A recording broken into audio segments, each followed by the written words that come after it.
Avec leur emblématique fourrure orange striée de noir, les tigres sont devenus des icônes de beauté et de puissance. Menacés, ils incarnent l'importance des efforts de conservation. Il existe 6 sous-espèces de tigres. Il est possible de retracer leur histoire évolutionnaire sur 2 millions d'années environ, période à laquelle leur premier ancêtre a quitté l'Afrique pour explorer l'Asie.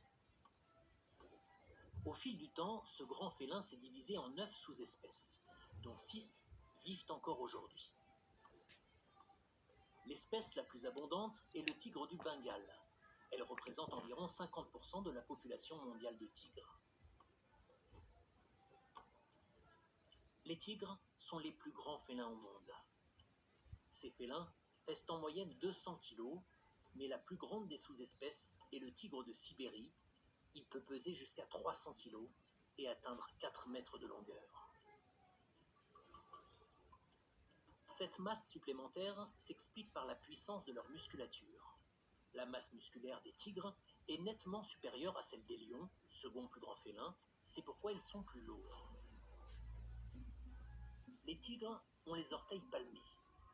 Ils vivent souvent près de cours d'eau et se sont adaptés à un mode de vie semi-aquatique.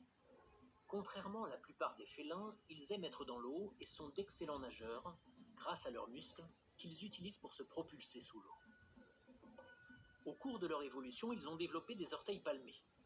Cette particularité leur permet de pousser un plus grand volume d'eau à chaque coup de patte. Les tigres blancs sont des tigres du Bengale.